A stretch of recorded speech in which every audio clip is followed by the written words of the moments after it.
Without salt, you don't get much in the way of preservation. There's no refrigeration, so salt pork, salt beef, salt of that nature was being used. And sometime between the ages of 18 and 20, in about 1820, he decides to break out on his own and go into business on his own and leave the family business in upstate New York. And what does he do? Where does he go to establish himself as a new young businessman? New Orleans. You would think he'd head to New York City, but instead of going to New York City, he makes his way over to the Mississippi River from upstate New York, floats down the Mississippi River on a flatboat at the time period, and ends up down in New Orleans in 1820. When he gets down there, he basically finds himself establishing a business, again, in the trade that he knows, which is the salt industry. He also makes has an acquaintance down there, and that person is involved in the sugar industry. The other valuable commodity at the time period is sugar. In some places, sugar is more valuable than gold. I'm a Kentuckian. Up in Kentucky in the 1820s, when sugar made its way up there, it was in large cones. We actually made pieces of very elaborate furniture that we called sugar chests that were under lock and key. The lady of the house would keep the key with her at all times because you didn't want the kids or the servants getting into the sugar because it was so valuable. So he's now involved in the business in New Orleans because the sugar industry in the Caribbean, the cane that's over there, lots of sugar and salt coming in and out, and New Orleans at that time period is the largest port on the Gulf of Mexico. If you're going to make money anywhere, you're going to make it in New Orleans. He actually sets up a business and is quite successful. And in 1824, just 4 years later, he's made so much money that he decides he needs to branch out and do other things. And he's heard about this venture that's taking place in a community that's called Webbville, which is about 10 miles north of the city of Marianna. Webbville is going to become a competing community to Marianna to try to draw off the business that's coming down the river system. The Flint and the Chattahoochee bleeding into the Apalachicola River have all the same flat boats and materials coming downriver that you've got on the Mississippi that are floating down the river system when the seasonal tides will strike. Today's the day that they're working like crazy up north of here. If you're up there in 1820, you're really working hard because we had a tropical storm or hurricane down here that has now dumped massive amounts of water into the Ohio River Valley plain. All those tributaries are now flooded, which means all those flat boats can get to market. All those flat boats that used to be moved by poles or by oars can now float down all the flooded river system to get to New Orleans. The same thing is happening with the Flint and Chattahoochee that bleed down here to this little community that was then known as Cotton Town. When Orman decides to sell his business in 1824 in New Orleans, he makes his way over to the Apalachicola River at Cotton Town and bypasses it to get up to North Florida because this little backwater place is never going to be anything of any value or significance. He takes all his resources, goes north.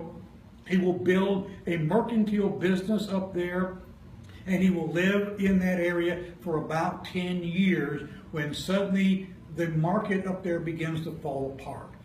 He begins to realize that the city of Webbville is going to lose their battle with the city of Marianna over the economic resources of the river. And what he now is hearing about is another group of fellow New Yorkers have come down here, established the Apalachicola Land Company, and they're buying up all the land down here at what was then known as West Point.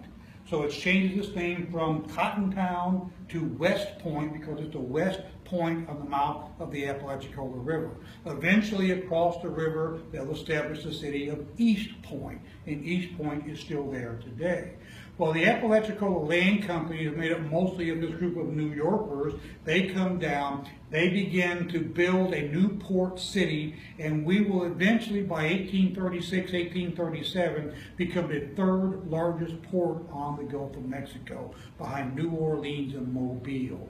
If you can imagine the tens of millions of dollars worth of cotton that's being grown up north can now make its way down the river system to this new port city of Apalachicola. Well, Apalachicola, actually, if you look at the city, is being designed and built by the Appalachian Land Company, and who do they employ? A guy from Philadelphia. The guy from Philadelphia is going to build what he wants to build, and what he's building is a mini Philadelphia on the Gulf of Mexico. If you take an 1834 plat of the city of Philadelphia and a plat of the city of Apalachicola, they're almost identical. He even gave the street names the same names, the squares, the city squares, the same names. He's building a mini Philadelphia down here on the Gulf of Mexico. So you've got all these people from Philadelphia, all these people from New York who come to the region, and then suddenly we've got this port system that's now open. All these boats that are coming in here, these large sailing vessels, can't get into the port because the bay is only about 6 feet deep. They have to actually anchor about 6 miles off the barrier islands, and all the cotton has to be taken out to them on new steam-powered engines. Steamboats are now employed instead of these flat boats. So by the 1830s, we've got steamboats moving back and forth. That's when Orman decides to move into Apalachicola. He sells his mercantile business up in North Florida by Mariana, and he acquires 10,000 acres of land about 25 miles north of here and builds a large plantation-style house up there. Down here, from all the profits he's made from all these businesses, he builds another mercantile store in downtown, one of those 3-story brick warehouses that are downtown. Eventually a mile of those things will be built in downtown to accommodate all the cotton that's coming downriver. He goes into then a situation where he knows all the cotton growers up north. Everyone knows that the people that are making money in the cotton industry are Southerners. Not necessarily. The people up north, his wife, he got married when he was living up in the Mariana area to a woman from Georgia. Her family from the cotton industry and the cotton businesses in South Georgia. So he had this association through his wife's family with all these cotton growers.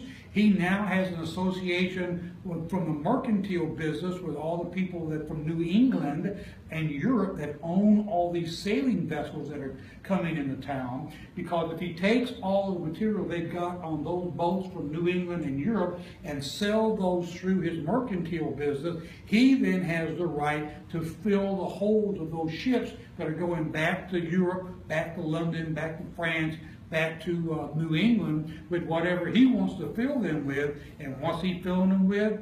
Cotton that's come down from his wife's family down the river system. He's taken 5% off the top of every dollar that goes through this community. That's in 500-pound bales of cotton that are coming. So he's made himself the middleman. So you've got all these southern cotton growers in Alabama and Georgia, and you've got all these New Englanders as middlemen, or as the guys who are actually shipping the cotton up and down the seaboards and over to Europe.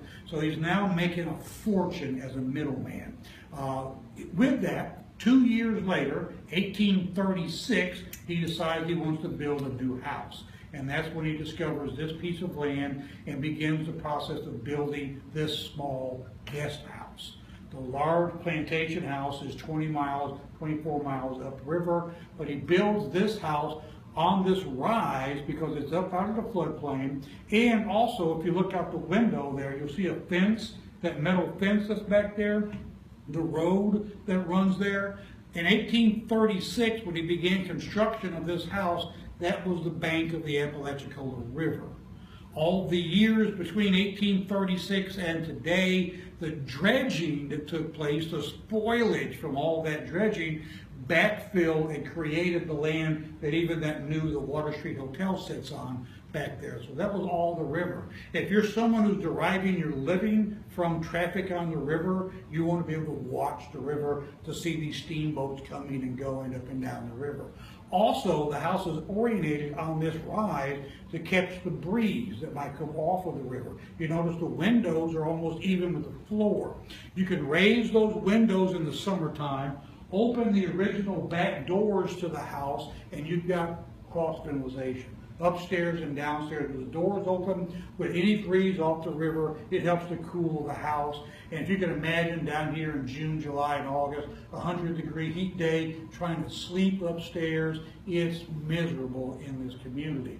That's why this is also a seasonal community. During the winter months, when all the work is going on, you'll have as many as 5,000 people living in Apalachicola and working in Apalachicola. In the summer months, June through September, there might be 100 people in town.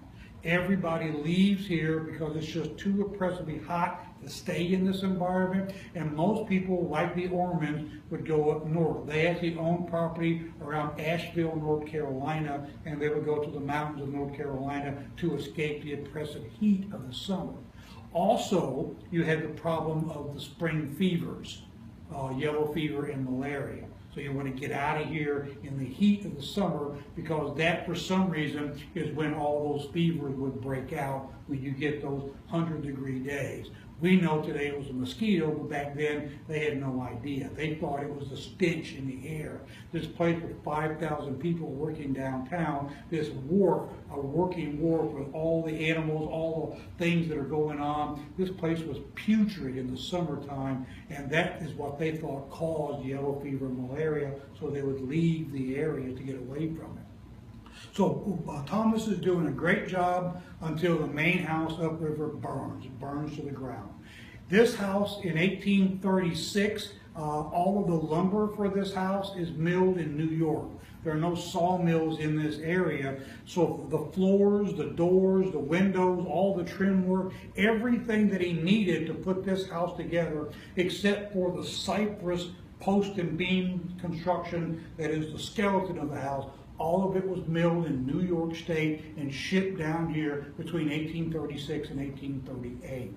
What happened probably to the main house up north is that the floors probably caught fire. The floors in all the historic homes of the time period are heart pine. These things were milled in New York State probably in 1837 of heart pine, and the reason they use pine is because the resin is repugnant to termites. Termites won't eat it.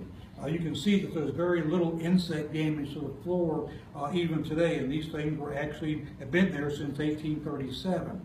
The problem you've got, though, is all that rosin that's in those floors is very flammable. And still up here in North Florida, it does get cold enough that they need heat in the house in the wintertime, and open fires probably led to the floor catching fire. Well oil lamps, a lot of exposed flame in these houses.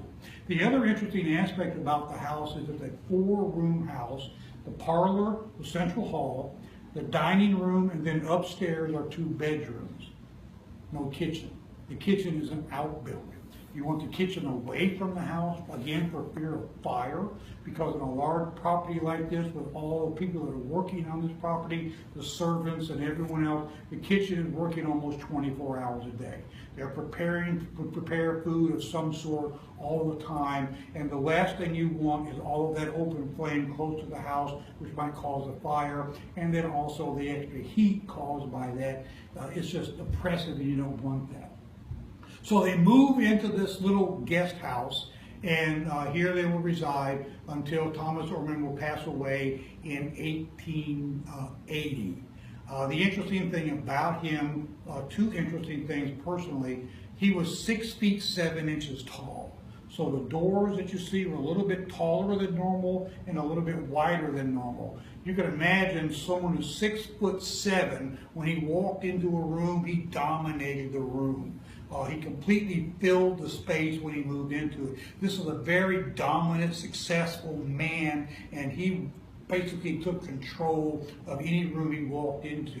So he's a very large man, and he lived from 1799 to 1880. He's 80 to 81 years of age when he dies, and at that time period, the average life expectancy was about 55. So he's quite a bit older when he passes than most of the people that he knew throughout his lifetime. Now, the interesting aspect about this is that when he and his wife move into the property, they have one child, one surviving child. Infant mortality rates were pretty high at that time period, so we know that they had one surviving child, which means that they probably had other children that died in childbirth or infancy of some sort. William comes time to educate your son. And you're a good Florida Southerner. He's assimilated completely into the Southern culture. He's the largest slaveholder in the region. He's the largest property owner in the region. He is everything a Southerner wants to be, except he was born in New York. When it comes time to educate his one child, where does he send his child to go to school? NYU. Yale. He sends him to Yale Law School. So Makes William goes to Yale Law, he finishes up his education at Yale Law, comes back, he goes into business with his father, the mercantile business, the law business on the side, and then along comes the Civil War. You can imagine the elder Thomas was not all that really impressed with this whole idea of secession and war, because it's bad for business. Guys, this is not a good idea.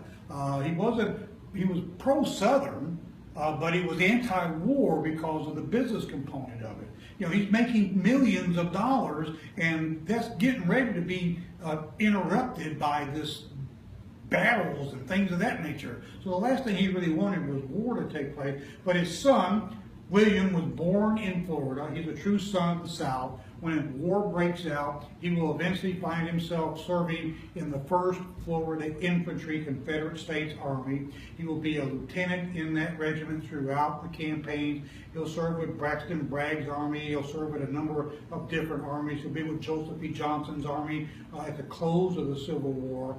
He'll come back here to Apalachicola, and exactly what they feared would happen happened: an economic downturn. The naval blockades imposed upon the South had pretty much ended the free flow of cotton. The last thing that the Lincoln administration wanted was all that cotton that's coming into this little community going over to Europe, and all that money then actually being able to support the Southern Confederacy. So they basically have to shut down all of the seafaring markets, and you've got all the things going on with that. So the war comes to a close. He comes back to town, goes into business. They're going along, they're struggling, they're surviving. You know, they're economically empowered aristocrats, but they're losing money. So he struggled along until 1880 when he passes away. When his father dies, William then comes into control of the properties, comes into control of the businesses, and actually ends up moving into the house with his mother. He brings his wife and his daughter Sarah. His mother's name was Sarah, and his daughter's name is Sarah, and they called the daughter Sadie. In 1880, the 4-room house would not be large enough for the entire family now to live in, so William would add on these 3 back rooms. At that time period, we believe that these were 3 separate outbuildings, and all they did was attach them to the back of the main house. This bedroom, the sitting room, and then on the opposite side of the hallway is where the kitchen would be placed in 1880. Remember, they no longer have access to all the servants that they had prior to the Civil War, and now for simple convenience, they moved the kitchen to the house to better serve the convenience of the family without all of the massive servants that were here in the 1840s and 50s. So William will live and reside in this house. He actually will become involved in local politics. He will become a local representative, ultimately a congressman representing the state of Florida, and will conduct a lot of his business and the politics from this house as well. But he will die just 8 years later in 1888. He actually goes up to Asheville, North Carolina, and contracts yellow fever up there. His fear of contracting yellow fever down here drove him to North Carolina to avoid the fever, where he ended up catching the fever and came back down and was his body was returned here, and he's buried in the local cemetery. But at that point, 1888 is when the Orman women would take control of the property. The cemetery over here? Yeah, the main cemetery that's in town, the historic cemetery in the center of Yeah, town. thank you. So the ladies would take control of the property. His mother would pass a few years after that. It would fall into his wife, Sarah, and his daughter, or his wife, Ann, and his daughter, Sarah. Ann would live in this house until about 1918, when she passes, and then his daughter, Sarah, or Sadie, would move into the house with her husband in 1921, and they would reside in the house up until the time of the Depression. By the 1930s, the family had gone, back in the 1830s, they're multi-millionaires. By the 1930s, the family fortune is gone. It's gone to the point where the women that are living in the back of the house are now distant relations or cousins of Sarah, the daughter, and they actually close up the main house in the 1930s, and they stopped using the main house and just use these 3 back rooms to live in. They actually live in these 3 back rooms. The last person here is a distant cousin of the family, and she was an elderly lady who lived in these back 3 rooms until about 1994, when she sold the property to a group that was involved in the early historic preservation movement with Apalachicola, and they converted this building. They renovated, restored the property as we see it today, and they converted it into a bed and breakfast that they called the Magnolia Inn. They called it the Magnolia Inn because above all the doors and the windows throughout the main portion of the original house, you'll see the magnolia flower motif. That was Thomas Orman, the original owner, his favorite flower. The property was covered with magnolia trees, magnolia flowers blooming everywhere, so they called it the Magnolia Inn. So I'll let you guys go into the sitting room over here. Then you're back out into the main hallway. You can go upstairs to the 2 bedrooms, and then I'll meet you over in the dining room. Thank you very much. Thank you. See that carpet hang? That's like the one that I have. Look, Oh, yeah. Okay, I was looking at That's the how old basket. it I is. wasn't looking. Now I see what you're saying. I do recognize that. Sure, I'll finish. Thank you. You didn't want to look, did you? I didn't mean to put you out like that. I just. You did. You something. Well, I thought it'd be okay. I'm sorry. Wow, that guy is very knowledgeable and very well spoken. I thought better than I could have done, for sure.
saw that, yeah. It's pretty neat. So here is the dining room of the original house where Mr. Orman, Thomas Orman, would entertain all of the guests and his business associates who are coming to town.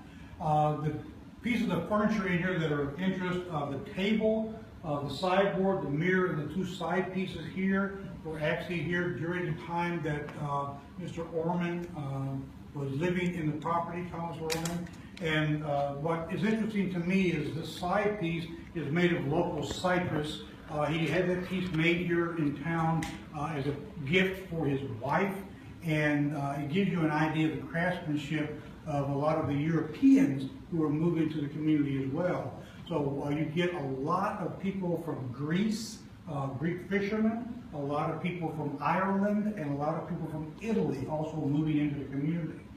There were times in downtown Apalachicola in the 1830s, 1840s, when you wouldn't be able to hear English spoken on the streets in downtown.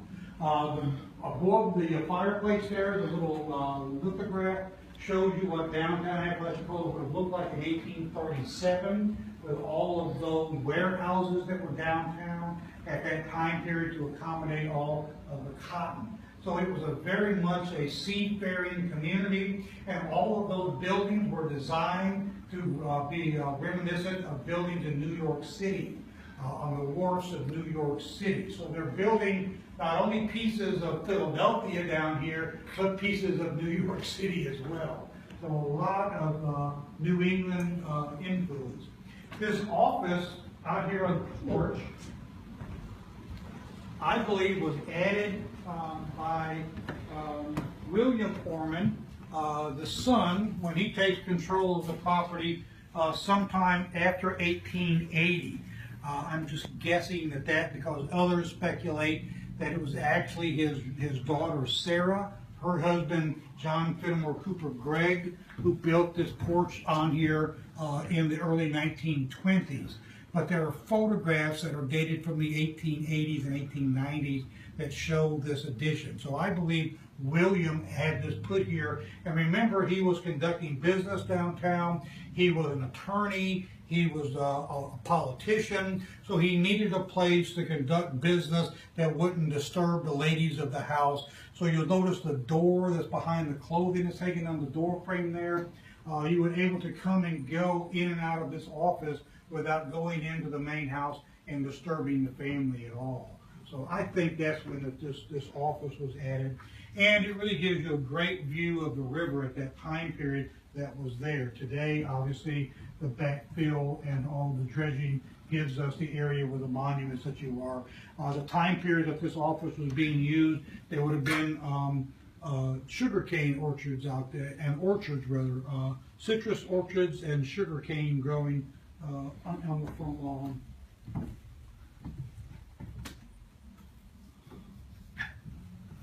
So with that, if you guys have any other questions, I'll try to answer.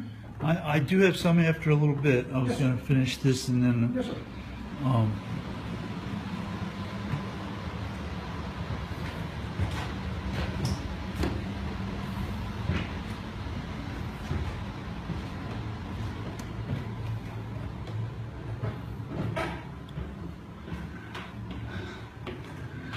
Jefferson Davis.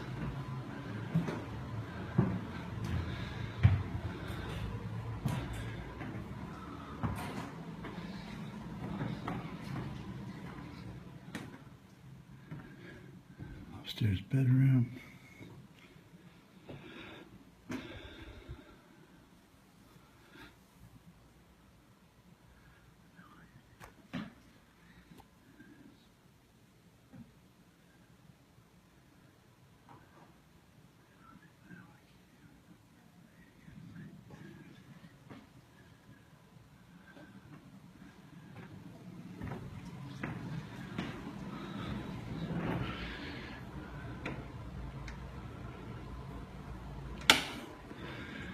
Looks like a kid's room.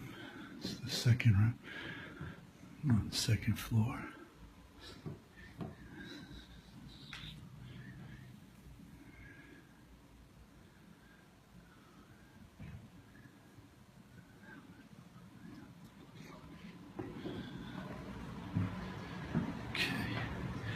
And there's the third floor. Imagine that's servants' quarters. Oh, and it's not lit, so we're not going to go up there, but that's pretty neat. We're going to go outside real quick. To the exterior of the house, and then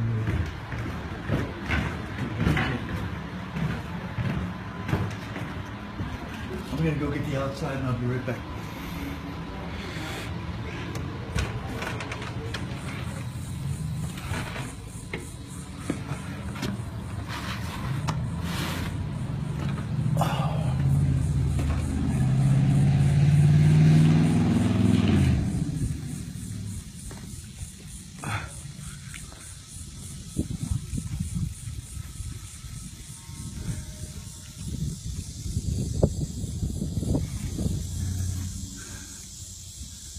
So this was a rich man's guest house, according to what the guy was just saying. Pretty cool, pretty astonishing.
So we're going to go back in and photograph it now and just talk to the guy for a little bit. This astonishing place, very, very cool.